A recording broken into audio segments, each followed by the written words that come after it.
our play. As an aside, I should note that my name is Nathaniel Green. I come from Rhode Island, and I am a Major General in the Colonial Army, and I am a Mason.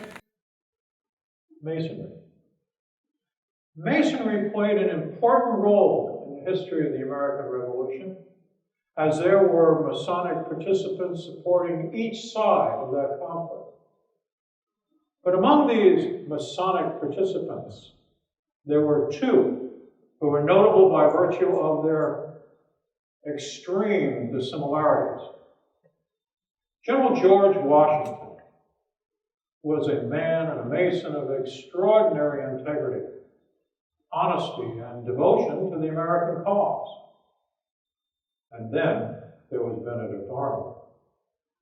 He was a man beholden to greed for money and an insatiable need for honors, rank, and recognition.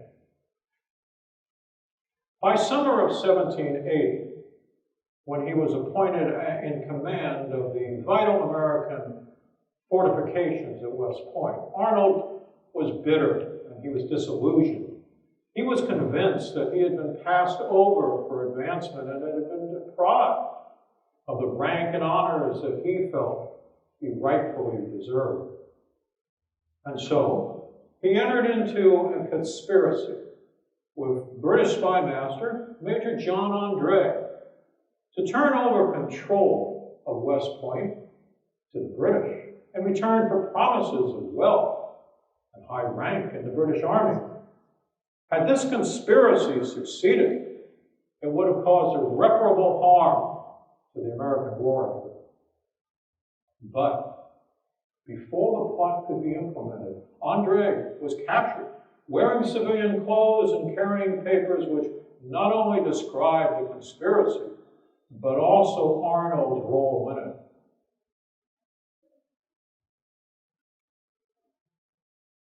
Arnold caught wind of Andre's capture, and he escaped across British lines to safety, leaving Andre to his fate, to be hanged as a spy by the Americans. As a reward for his betrayal, Arnold received from the British cash in the amount of 6,000 pounds sterling, the equivalent of over $400,000 in United States dollars. He also received a lifetime pension, and he received a rank of Brigadier General in the British Army. But from his American fellows and Masonic brethren, he received their everlasting scorn, hatred, and disdain. And for the remainder of his life, he was exiled from the shores of his home, America. It is in this context that the Arnold of our play comes now before Washington and various of his former Masonic brethren, requesting that he be forgiven for his acts of betrayal and receive redemption from the consequences of his treachery. And so it is now that we present to you that story in the Traitor play.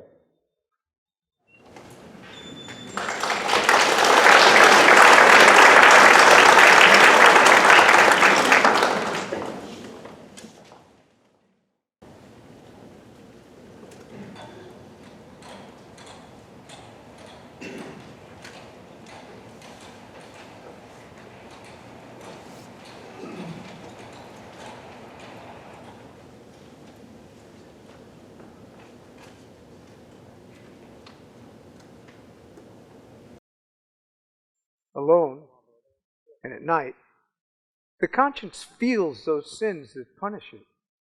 And yet, are not my sins those of circumstance? I come to this unfrequented place to find some ease. Ease for the body, but ease for the mind? None. When I am alone, restless thoughts rush upon me like a swarm of hornets and present times past. What once I was, but now I am.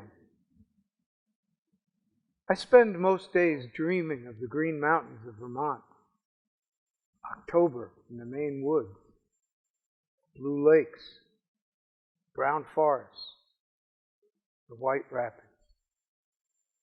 My America. If only I could see you again. America denied to me. God grant that I may yet feel her soil beneath my feet and hold in these withered hands the flag for which I would now give my life.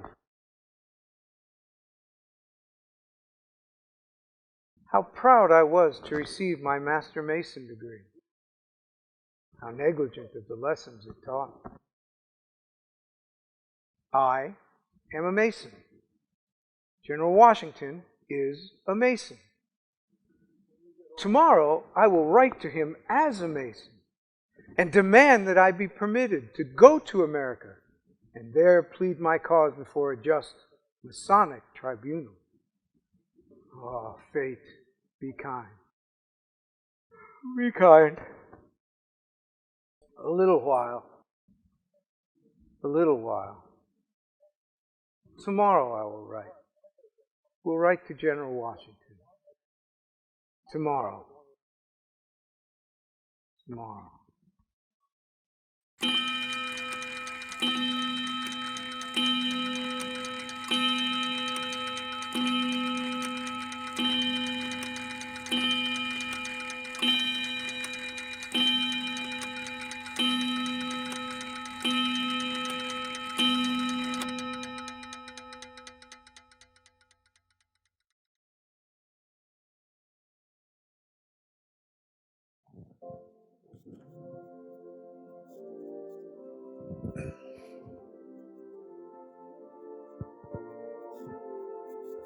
It is with peculiar pleasure, brethren, that I wield a gavel here in Virginia,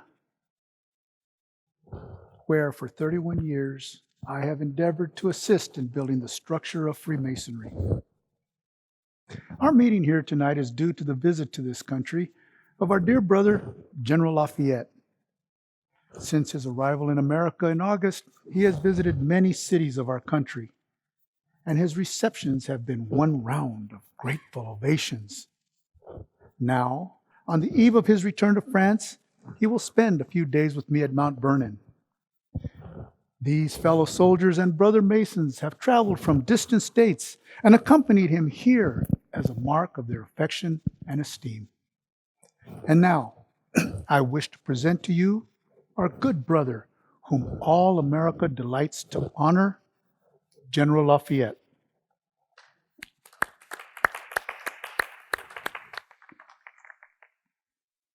It is with heart overflowing, brethren, that I respond to the words spoken by this great and good man, toward whom my feelings are not those of a fellow soldier, not those of a subordinate officer, but those of a son. It was my good fortune to serve with him through many weary years. I have seen him when victory was with our armies, and I have seen him when the defeat enshrouded us. Throughout all those years, he was the keen advisor, the generous friend, the wise commander, and the sincere Mason. Only those close to him can know the trials through which he passed. Not all Americans were loyal. Many were faint-hearted. Many became lukewarm, discouraged. You know how he met this? In so far as lay in his power, he placed only Masons on guard. His especially trusted officers were selected from among our fraternity. And thus, Freemasonry did its share toward winning America's freedom. In a month, brethren, I shall have left your shores. Perhaps I may never return. But America and Americans shall always have my love, my esteem, and my admiration. However, more especially shall I love and revere George Washington, a great man and Mason.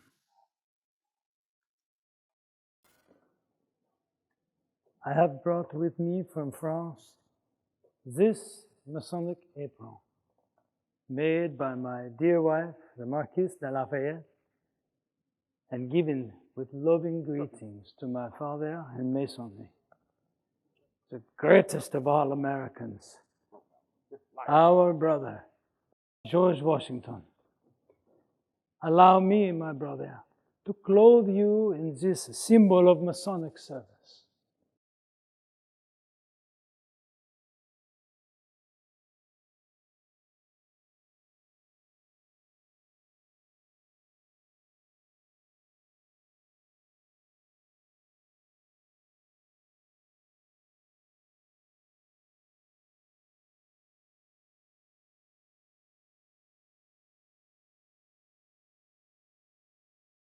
May you and all your country prosper and advance under the guidance of the great architect of the universe.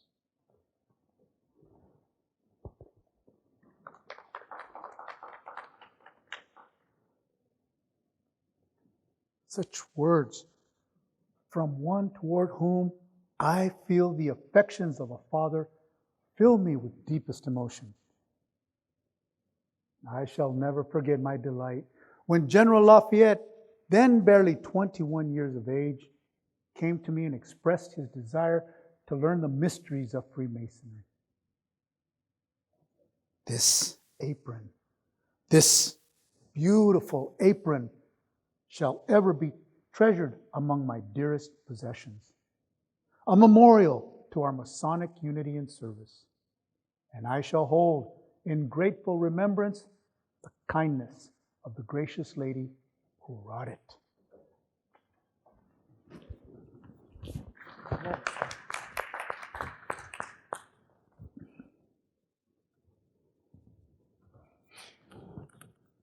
General Green, it's good to see you again. It is good to see you. The brethren have honored you with a seat in the West, and I am sure Virginia Masons will be glad to hear what message you bring from our brethren in Rhode Island. I bring greetings to Virginia Masonry from Freemasons in Rhode Island.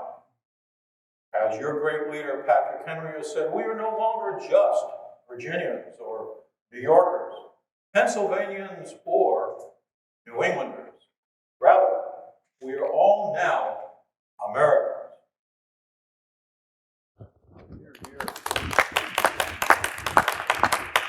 Well said. General Knox, my friend, you now have the seat of honor in the South, and we hope you can tell us something of our brethren in Massachusetts. During my tour with General Lafayette, I've often regretted that more distinguished representatives of my state could have been present to represent the fraternity. Massachusetts Masons and Masonry have an honorable record during the earliest days of the late conflict under the guidance of our lamented past Grand Master General Joseph Warren, who at the time of his untimely death was the provincial Grand Master.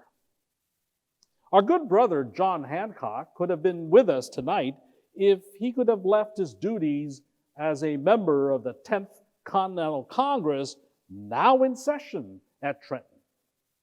And it was the source of deepest regret to Brother Paul Revere that a combination of events prevented his leaving Boston at this time, and he asked me to give all Masons his most affectionate greeting.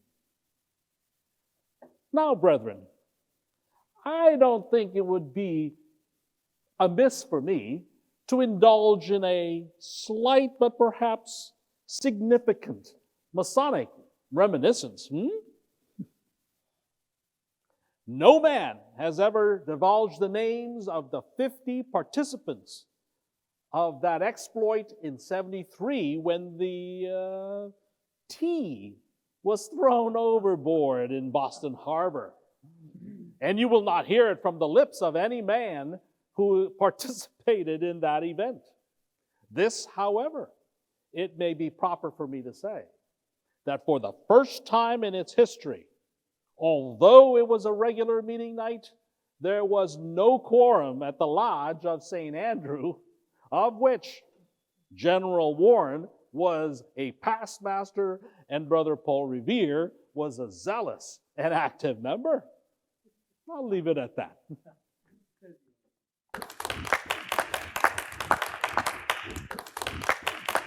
Worshipful Master, it may be of interest and profit to the younger brethren if an account were made of our military lodges in which, during our 8-year struggle, many of our most loved and distinguished brethren gained Masonic light, and by which our craft was enabled to be of service to the country.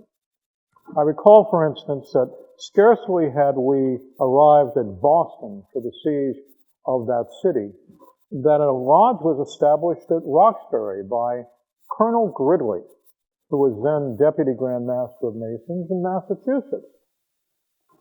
As I recall, you honored that lodge with your presence, accompanied by I believe it was two of your age.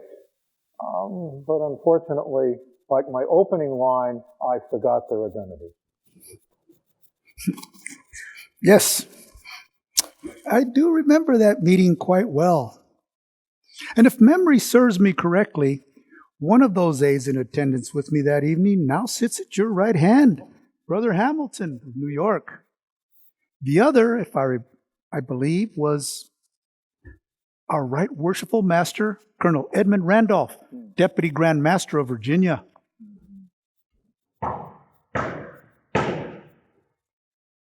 Worshipful Master, there is an alarm.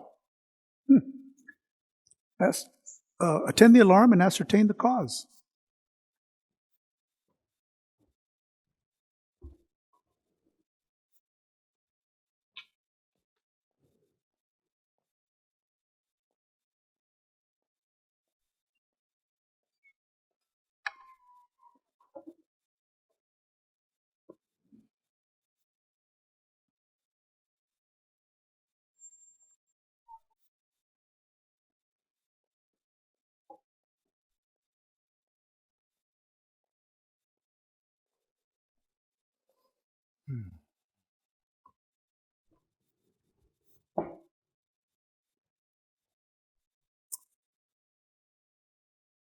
Worshipful Master, in the anteroom are two persons who claim to be brothers, but for whom the title cannot vouch. The first is Sir Francis Cranston, a late colonel in the British Army, and with him his secretary, Colonel Beltower. Sir Francis Cranston has sought in American lodges before the war, and prays that there may be a brother here who can vouch for him. But if not, he hopes that a committee will be formed to look into the qualifications of his Masonic record. The name of Colonel Francis Cranston is known to me as being that of a good and true Mason.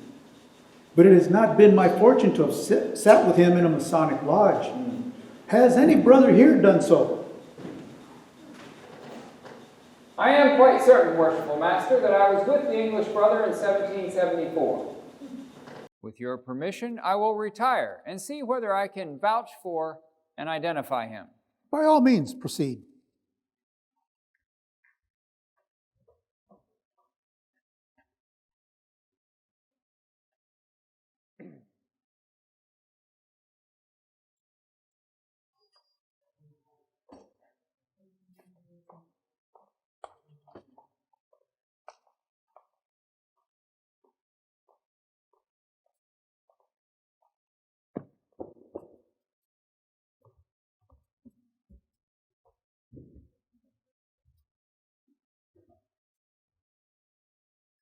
Worshipful Master, it gives me great pleasure to introduce to you and to this lodge Worshipful Brother Francis Cranston of England and Brother Beltower, for whom he vouches. Your Masonic record, at least in part, is well known to me, worshipful Brother Cranston, and I give you welcome and invite you to a seat in the east. You too are welcome, Brother Belltower, and I ask that you take a seat in the south near General Knox. General Gist, conduct our brother to the east.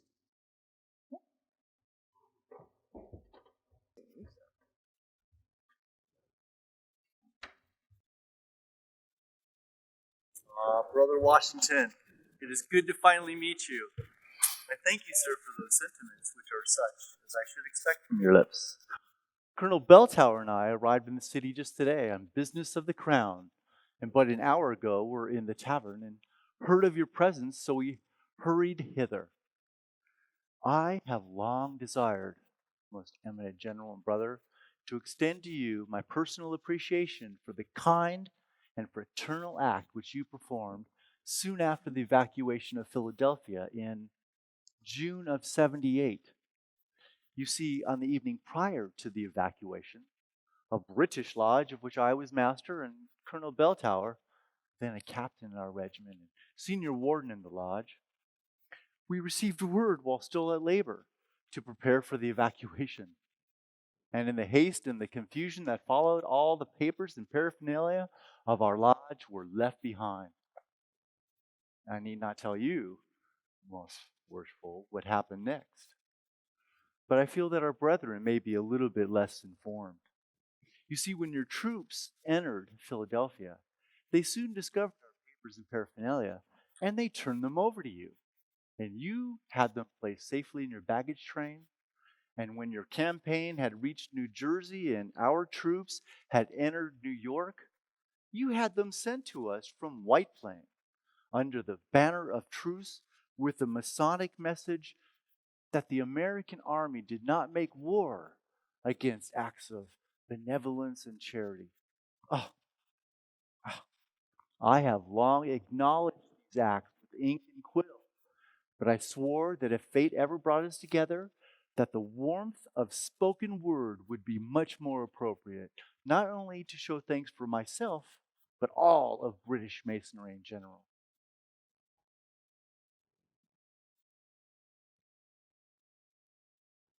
You're quite welcome, my friend. It was a small thing, worshipful brother, but nevertheless, I am glad the spirit which prompted me found an echo in your heart. Please allow me to introduce you to one of our special friend and brother who honors us with his presence here this evening, General Lafayette.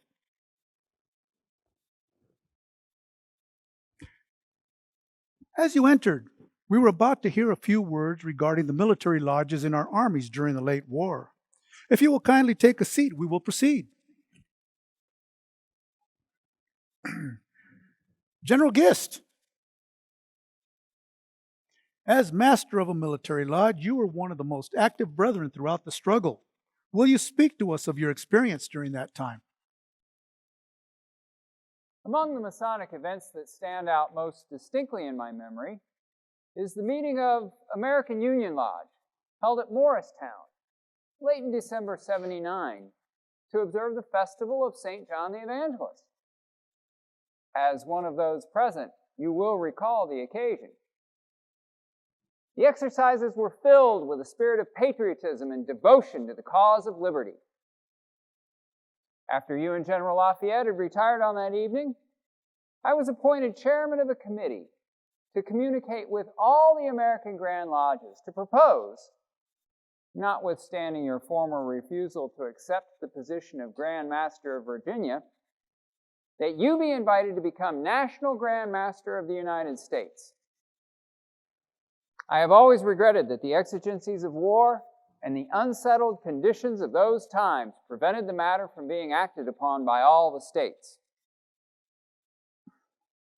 As a matter of interesting information, I might say that at the meeting to which I have referred, there were present no less than 68 officers of the Continental Army.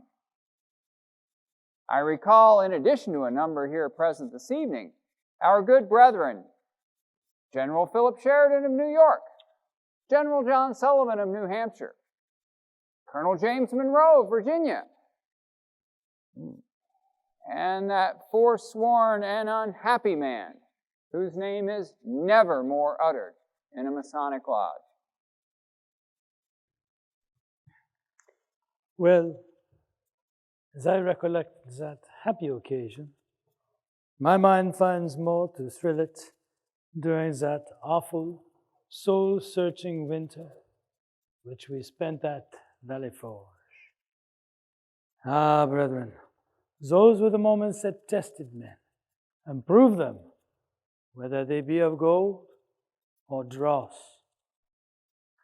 Those of you who were not there, picture the hardships that befell the Continental Army, which at the beginning of the winter had 11,000 men, and by the end of the winter, hardly more than 5,000. The soldiers, they lived in little huts with no floors, only bare ground to sleep upon, firewood to warm themselves, and little else. Few had shoes. Many were without adequate clothing. There was little food, no horses, no wagons, no money. The army could pay for supplies only with certificates that Congress had not voted to redeem. One man in three in those days was a sympathizer with the king. And the farmers in this vicinity too often preferred to take their food to Philadelphia, only 24 miles away, where it would be welcomed by the British and paid for in gold. It was a true word as General Washington wrote to the President of the Continental Congress, then sitting in York, when he said, "Nothing, sir, can equal their sufferings except for the patience and fortitude with which the faithful part of the army endures them." The faithful part of the army. That is a phrase to remember, brethren. The terrible conditions of his soldiers and the seeming hopelessness of the war was always distressing to our commander-in-chief, and he often did not know where to look for loyalty and support. It was at this time that a cabal was instigated in Congress to remove him from command of the army, and officers whom he believed he could depend upon were discovered to be plotting against him. It was a difficult time, was it not, my friend? But you.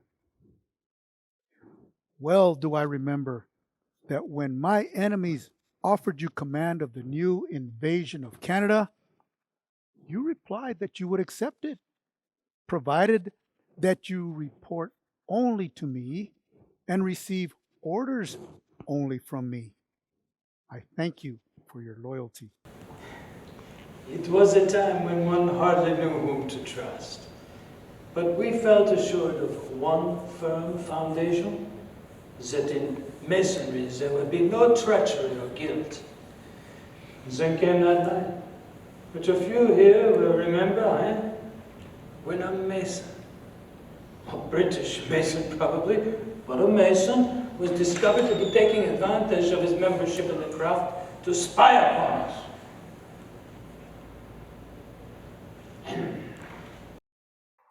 I do recall Brother Washington getting me word of this matter at the time. But I replied to you that I did not believe any British lodge or British Mason could be responsible for such a thing. These are serious allegations to make against British Masonry. I hope Brother Lafayette has his facts straight.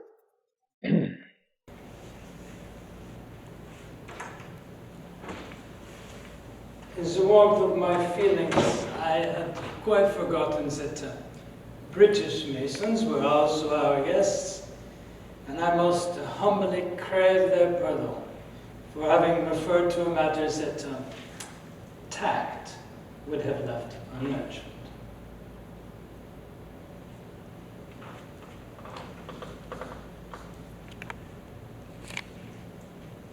No. I am as desirous as any man to have so grave of a charge investigated. And now if brother could possibly give us some evidence to support such an accusation, I would appreciate it. Worshipful Master, I seem to have forgotten an important matter which should have been attended to much earlier. May I depart?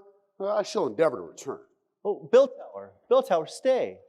Certainly there is no errand as important as the solution to the mystery that has always surrounded the charge made by Brother Washington regarding the Masonic spy in 77. For God's sake, man, you were the senior warden of our lodge at the time. I refuted to you the investigation of all our enlisted men. I told you to make the investigation full and complete. And such an investigation was made and produced no evidence whatever that the charges were true. From that day forward, I put the matter out of my mind that it had no basis in fact or in truth. At the present moment, I scarcely recall any of the details. Well, then be seated. Perhaps our American brethren inform us of the evidence. Colonel Green, I believe you were present in the lodge on the occasion referred to. Can you tell us of the occurrence? Not of my own sight or hearing, as I was in the lodge at the time of the exposure of the name in the anteroom, but there happens to be here this evening one who is better able to tell the tale. I had the pleasure of renewing my acquaintance with him earlier. Brother Geary, who is a member of this lodge, but at the time was Tyler at Valley Forge, and into whose hands fell the papers which proved the impostor's guilt.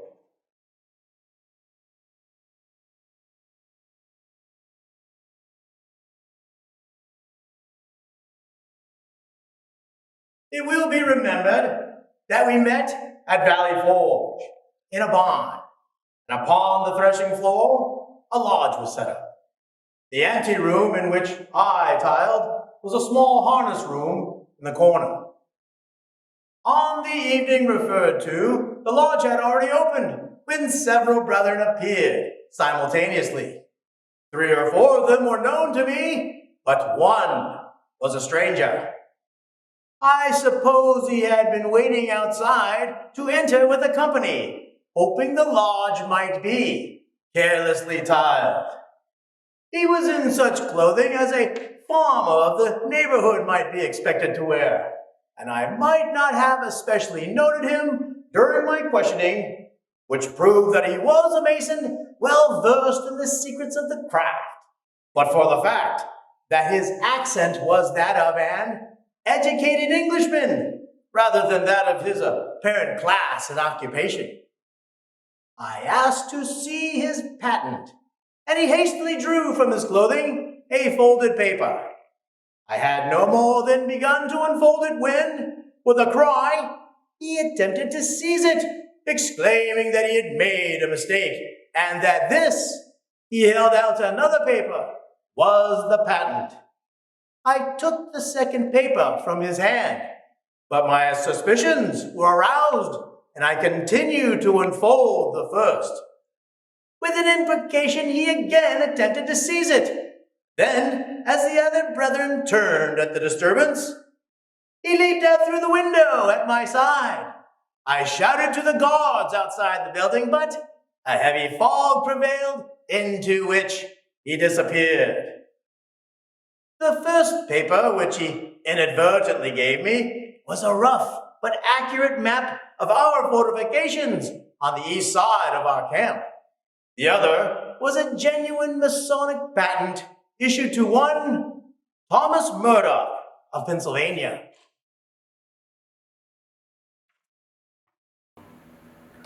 And an investigation was made, and it was proved that Thomas Murdoch was a Mason in good standing, a member of Miles, Pennsylvania Battalion, who had been captured in August of 1776 when General Howe seized New York, and who was confined for a period of time on the prison ship Jersey.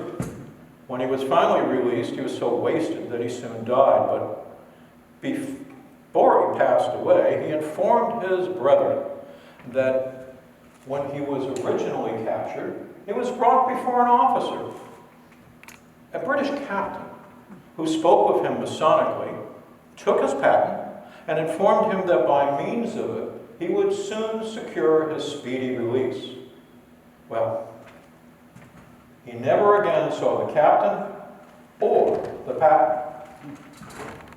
This is incredible. It is incredible. You may recall, Sir Francis, that when General Washington sent to you in Pennsylvania a brief account of these charges, you instructed me to ascertain what truth was in them. I wasn't able to learn that they had any foundation. No British Mason who was in New York in 76 or in or near Philadelphia of winter of 77, and we knew them all when we were in both places, was likely to have done such an act. Nor was any Mason then engaged in espionage for the British Army. Now that we've heard the story, permit me to depart. In leaving our inn, I seem to have left certain papers and dispatches which could be found by ill-intentioned persons. That risk is very small, Brother Belltower. For God's sake, have some courtesy. As you came with me, pray wait and depart in my company. Oh. It is demeaning, humiliating, to think that any British Mason or lodge could have demeaned himself so much, even in the bitterness and stress of war, as to use his connection with our craft to this end. It's terrible.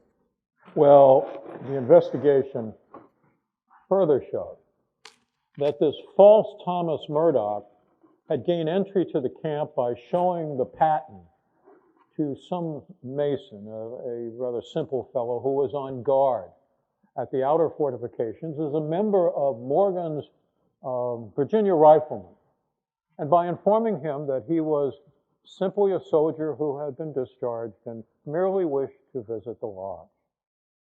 Now, this was early during the evening, and the unsuspecting Mason entertained him, thereby affording him the opportunity to secure the information which he set forth on the map, which he ultimately left in the hands of the tyrant.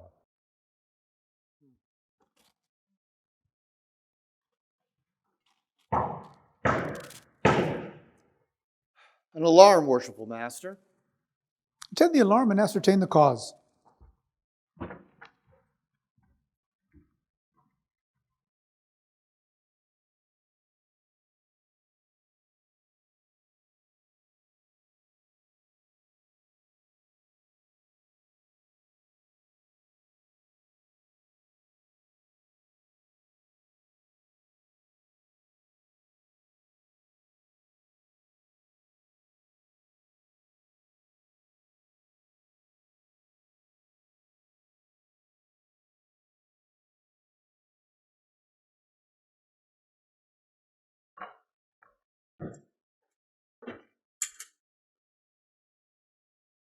Worshipful master, there is in the anteroom a person who can be claimed as a brother. The well-tried and true Mason has asked that I deliver this communication to you at once.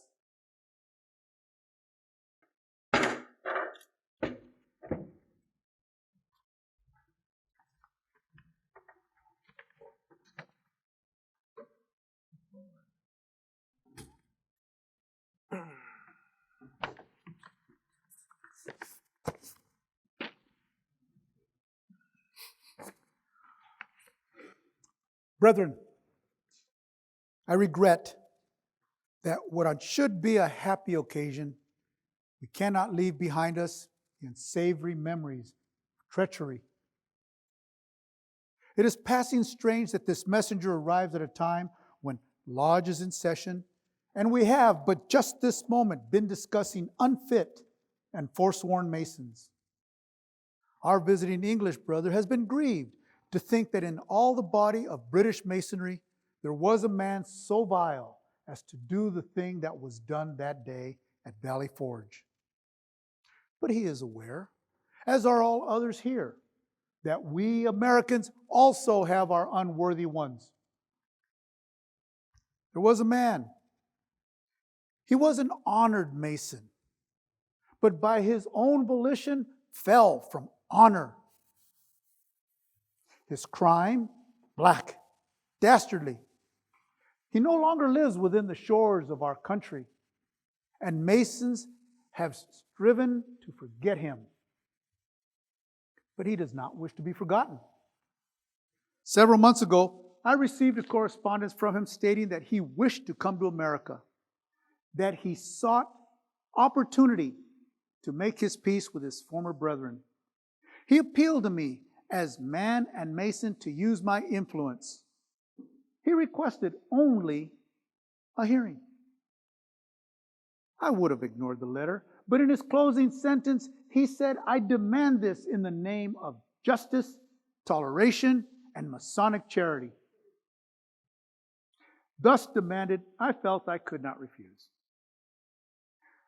Against my better judgment, I replied that if he wished to come to America, I would have him met at the shore, and so far as lay in my power, would see that he received safe conduct to come before a Masonic tribunal and to return unharmed. Brethren, the hour has come.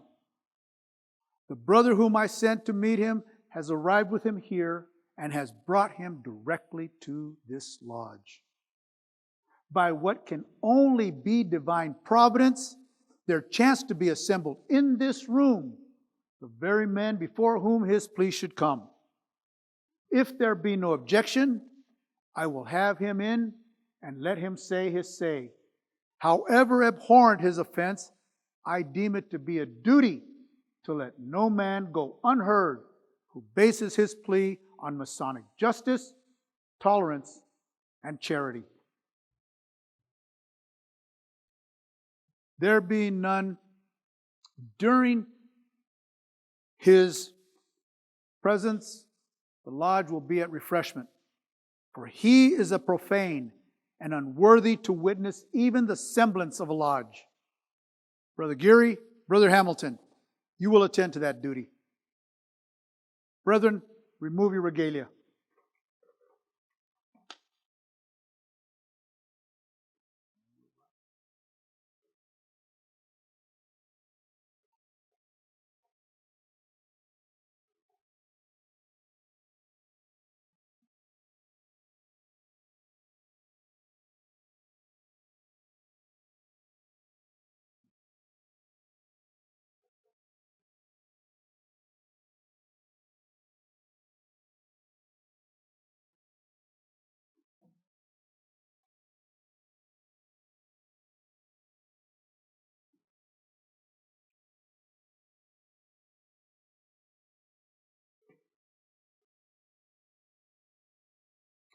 I remind you that you are at refreshment, brethren. Brother Geary, escort the profane into the lodge room.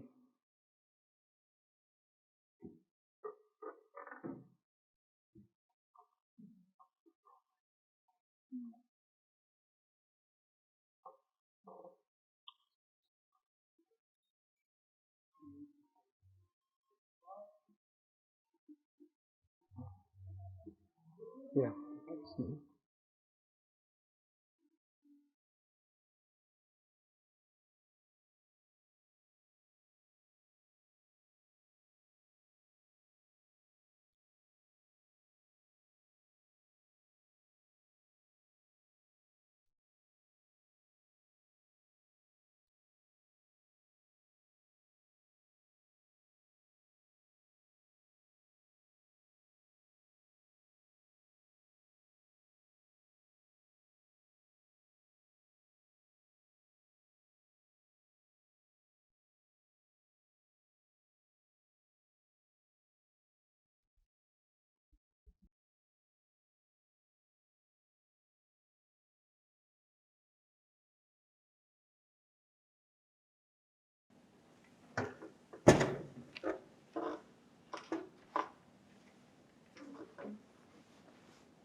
The war is over.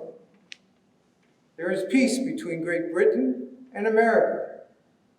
The wounds which were formed during that conflict are being healed. Let my wound be healed also. That is my petition. In this country were men of both beliefs, loyalists and revolutionists. Some of us saw right and wrong through different eyes than others. Some were Tories. Some were for the revolution. But that day is past. You are forgiving the Tories. You are welcoming them as good citizens of the state, even though during the war they were loyal subjects of King George. Why should I be accepted from such amnesty? We listen. And listen coldly. Is this your vaunted Masonic charity? To receive a brother's plea with the ear only and not with the heart? I may have erred. I did err. But now I ask you to let the dead past bury the dead. I know how I am hated on these shores, but I also know that were you, as Masons, to take me by the hand, in time, my fault would be forgiven, if not quite forgotten. I appeal. I demand that exception not be made of me. Other Tories, former enemies, British officers, all are welcome here today. Why not me? My services, even in the most humble capacity, are at your disposal. What these, my friends, may feel, I know not. But in my heart, there is a vast and unbridgeable gulf between the loyal British subject who honestly opposed the colonies and the American who deserted his flag to become a servant of the enemy. Hard as always. Never, General Washington, did you recognize me as I deserve. And perhaps in that lies some explanation of my conduct. At a time when I was serving the colonies with all my heart and soul, you rebuked me publicly. That was not from any wish of mine, but by order of the court-martial, which tried and sentenced you to the rebuke. But did it never enter your thoughts there might have been more than one explanation for the unfortunate happening at West Point? Hold! How dare you come here seeking to make amends while prancing like a proud peacock? What happened at West Point was tried and reviewed by a court-martial of 14 major and brigadier generals. The court-martial which tried the unhappy Major John Andre. You have spoken of justice. Was it justice to allow that brave young man to die when you could have saved his life? Now, but at the risk of my own. There speaks the man you ever were. Selfish, filled with pride of opinion, driven by overweening ambition, impatient of counsel, admonition, or restraint, consumed by an unreasoning jealousy. But enough.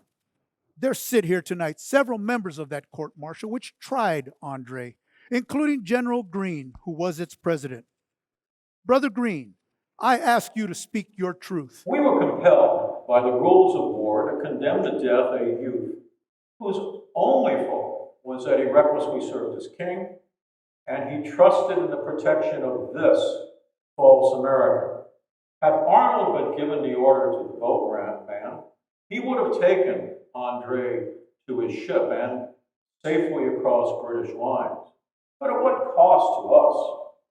But instead, for selfishness prevailed, and Andre was compelled to travel by land.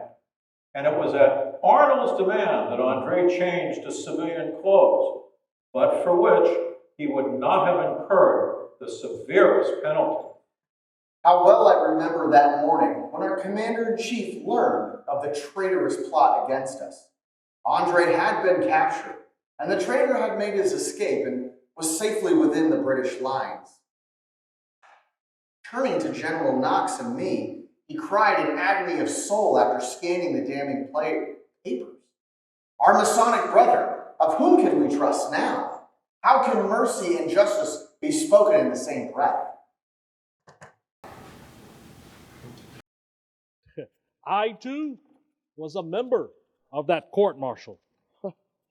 And when this supplicant asked to have his conduct placed in the same plane as honest, loyal British subjects and faithful Tories, he asked us to forget, or rather ignore, that for his services in trying to give up West Point, he received a commission of Brigadier General in the British Army and gold in the sum of 6,000 pounds sterling. I know I have sinned, and my passion has often controlled my better judgment, but all is not told. I was tempted by an accursed, smooth-tongued Masonic brother. He is still honored and respected. Yet 6 months ago, I met him on the streets of London, and he passed by me without so much as a word or a look of recognition. Shall the tempted pay more than the tempter? Will you hear the story? You recall the Battle of Quebec in December, the first year of the war. The charge was led by General Montgomery and myself. General Montgomery was a brother Mason. General Montgomery was killed in the first fire, and I was seriously wounded, leading my men over the first barricade. As I fell, a British officer leaped toward me through the swirling snow to put me to the sword. In desperation, I cried aloud those words that are only to be uttered when in imminent peril. He diverted his sword and dragged me away from the barricade. And after whispering his name to me and hearing mine, he returned to the fight. Shortly after, I was carried to the rear by my men. There came a later time when he reminded me of this. It is a longer story than I need tell, or you would care to hear. But 2 years later, when the army was wintering at Valley Forge, he met me outside of our lines, and we held Masonic conversation. I debated at the time whether I ought to expose him to the craft, for I knew he had an American patent with which he was gaining admission to Army lodges. The patent of a Pennsylvania Mason named Martin or Murdoch, some such name. How he came by which I do not know. But he had saved my life. When I was in command at West Point, he began conversations which finally seduced me. What he had to say would hardly interest you. But they were the very words needed to unsettle my loyalty. He told me that my courage and abilities had never been recognized by the Continental Army, and they had not. I, more than anyone, won the Battle of Saratoga, and Gates was given the honors. The Continental Congress was part of that. I was court-martialed and rebuked for what was no fault of mine. I was subordinated to officers not near as brave and able as I. He reminded me of this and other things he said which stirred my already surging heart. And he whispered that only among cultured men, such as the leaders of the British, would I get the recognition I deserve. And that in British Masonry, I would be honored and elevated in accordance with my true worth and talents. Well, I yielded. The conversation with Andre followed. But hear this. My punishment is more than I reckoned and more than I deserve. I am a brigadier general in the British Army. When orders are to be given to me, my superiors give them. When orders are to be taken, my subordinates receive them. But neither superiors nor subordinates exchange one word with me, except officially. I have no friends, no intimates, no associates. I am as ostracized. Sneers follow me. Men point and whisper as I pass. Masonic lodges will not admit me, and Masons will not take me by the hand. Yet this vile and forsworn Mason, who led me to do what I did, who is himself too good to greet me upon the public streets, is an honored, respected, and welcomed officer of the Crown, as he was an honored and respected senior warden of a Philadelphia lodge. And his name... It is a lie! Bell Tower. Now that I see you here, whom I thought in England, do I know there is a divinity that shapes our ends. It is not a lie. And by the workings of your face, these Masons can see it as a truth as dear as any e'er spoken. There stands the man. If I had but a sword. It will overjoy me to meet you sword in hand, any time or place, you thief of honor, suborner of perjury and treason. Enough of this! You shall not quarrel here. Now, I see, General. This man is the spy who visited Valley Forge. Until now, I did not see him clearly. These charges are arrant nonsense. Bell Tower!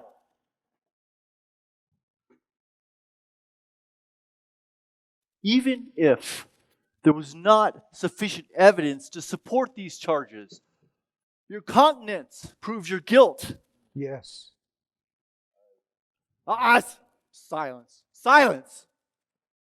Bell Tower, you are no longer an associate of mine, nor will you be in the service of His Majesty our King any longer than it takes for me to write the necessary dispatches. Also, I shall bring this up to our Masonic British superiors, with which outcome you yourself will determine as well as I. If I was you, I would not return to England, nor would I stay in America. Perhaps some distant island of the sea, you may find time and place to expiate your soul from this treachery. However, perhaps your own hand and pistol may bring to a better end this misappropriated life. You threaten me? I promise you, the ostracism that has been afforded this man, whose name is not even mentioned where Masonic people congregate. You are a false man and Mason, Bell Tower, a liar, a scoundrel, and a knave. Yes. That insult my second shall wait upon you. I only accept challenges from gentlemen. Your challenge will not be met. If our hosts are willing, you may go. Bloody hell. You will receive your reward, Arnold, for this effort. The law may be able to do little to you for your treachery. But I shall find you. The people of Richmond knew you were here. They would gather and hang you from the nearest tree. By heaven, they shall know. I will point you out, and they will tear you limb from limb. Guard well the door. Bell tower, approach.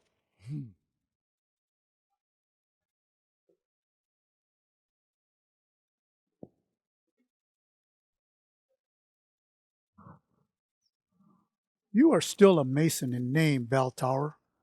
Whatever you may be will be determined when Sir Francis has had opportunity to report your conduct to your brethren. Brother Hamilton, your sword. Before you go, the vow of secrecy.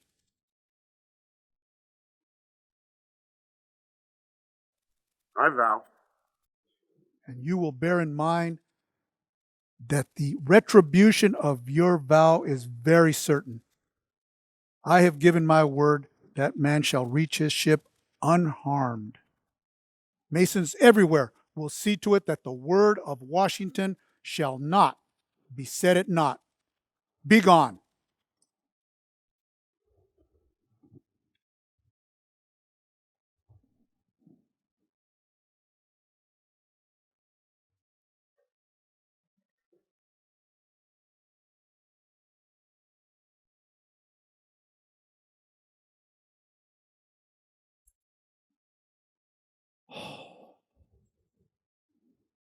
My patience grows weary with you, and I have as yet heard nothing in your plea that should entitle you to mercy. The tempter, if it is true, is to be condemned, but not less than the weak and sinful man who welcomes the sin. And treason is a crime over which Masonry casts no mantle of charity. But, General, men, formerly my brethren, hear this. I must speak the truth. I am overcome with shame and remorse. I am heartbroken and disconsolate. I reside in a foreign land, among people who are not my people. I long to return. Now, more than ever, after landing upon these shores, do I wish never to leave. Be kind. Be generous. Be charitable. Allow me to return to my own country. You have no country!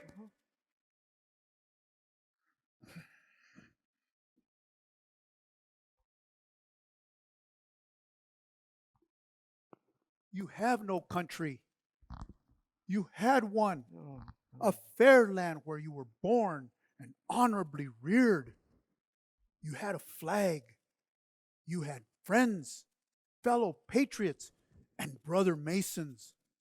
All these you chose to lose and were rewarded handsomely. You chose to wreck the life you were given upon the rocks of desperate and blind ambition. You yourself have done what has been done, and this is the price that you must pay, that you are a man without a country. The soil of England is not yours. The soil of America spurns your feet. You may live, perhaps, for many years, but all through those years, you will pay the price. You may well serve beneath the cross of St. George, but that is not your flag. Perhaps upon the open seas, your eyes may chance to fall upon the stars and stripes of America, but that is not your flag. No home, no country, no emblem to honor or revere, toward which you can look with devoted eyes and cry, "The banner of my nation." No. Instead, your hands are stained with the blood of your treachery. Your feet are destined to follow a dreaded path until they take you to your grave. And all through your journey, your name will be the very definition of betrayal. For in all the lands beneath the sun, there is no place where honest men do not despise a traitor.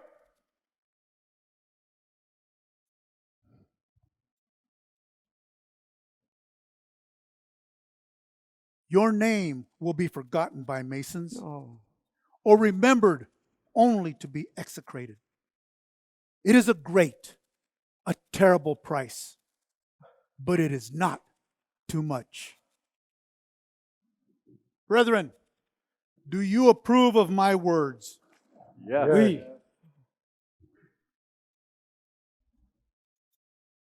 There you have it. This is now your reward. The scarlet letter that you will wear for the rest of your life.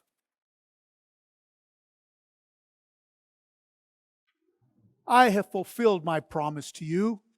I have given you safe conduct here.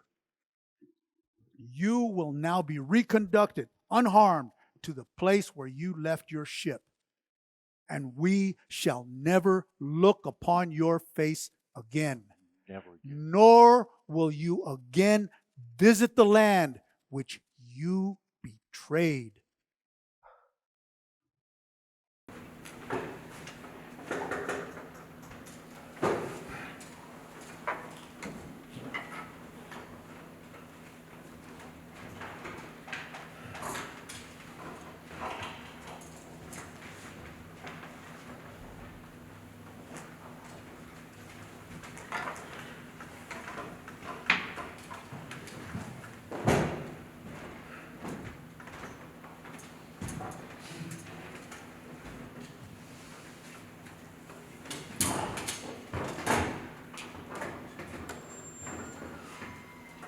Brethren, truth, justice, and equity must prevail, and the virtues of generosity and toleration, so well practiced by good Masons, cannot be venerated and sustained at the sacrifice of honor and loyalty.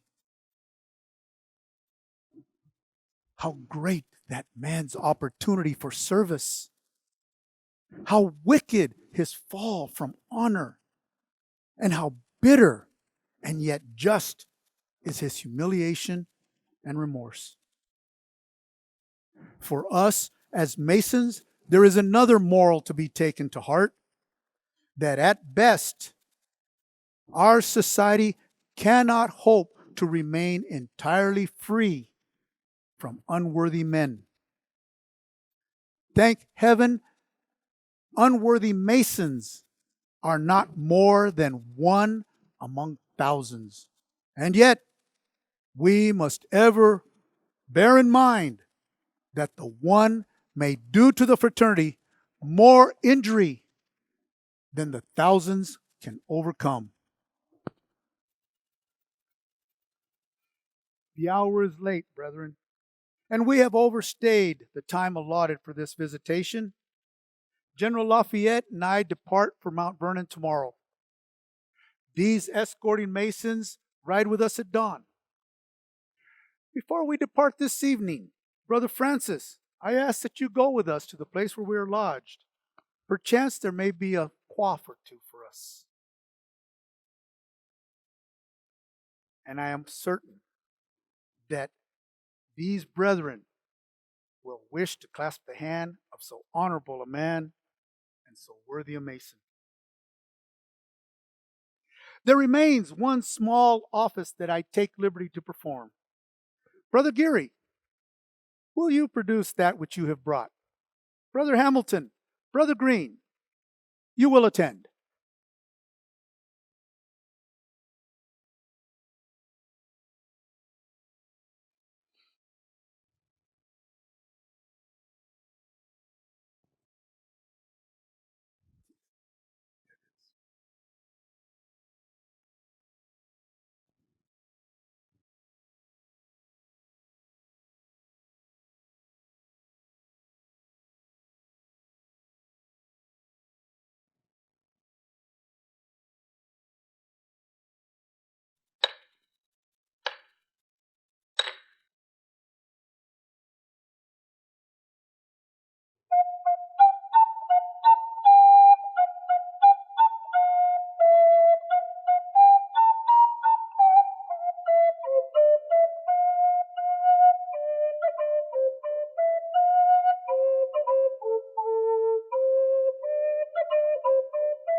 I present you our country's banner.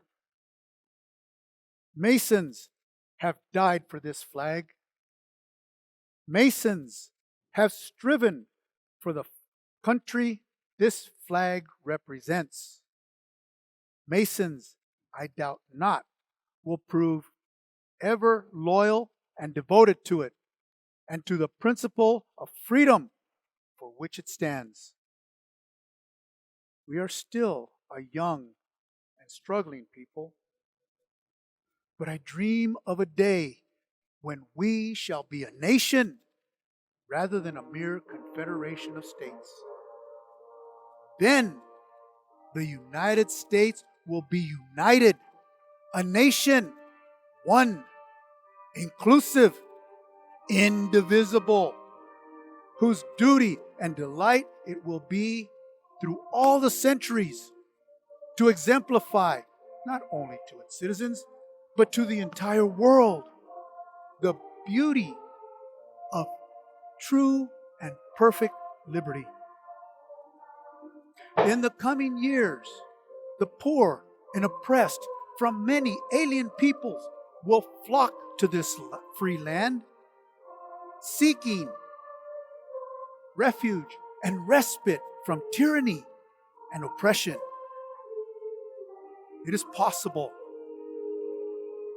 it is very possible, that ignorance, vice, and shameful greed may seek to assail our institutions, to destroy our liberties, and to poison the very fountain of justice and equity. But so long as Freemasonry stands united in the bonds of brotherhood, this republic, our republic, will endure forever in honor.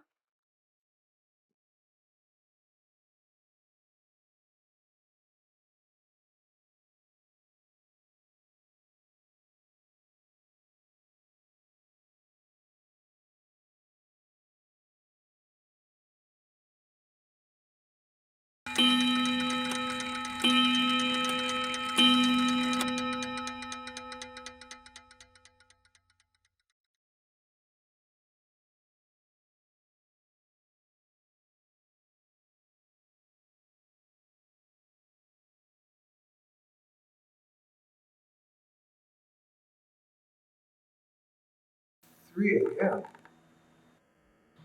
Oh, what a dream. I stood in a Masonic lodge. General Washington was in the master's chair. Lafayette beside him.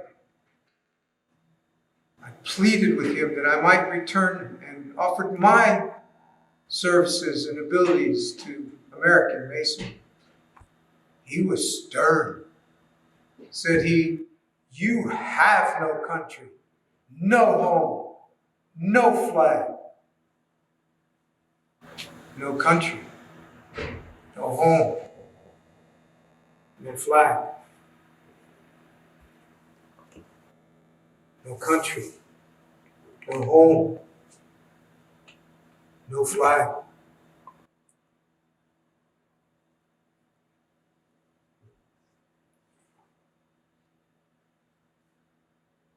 General Washington gave me this at Ridgefield.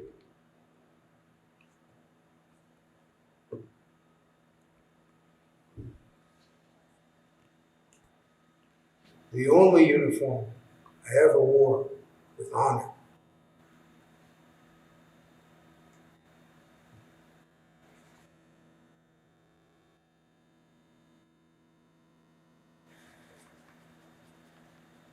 No country, no home, no flag. Dear God, I'm so tired. Please, take me this.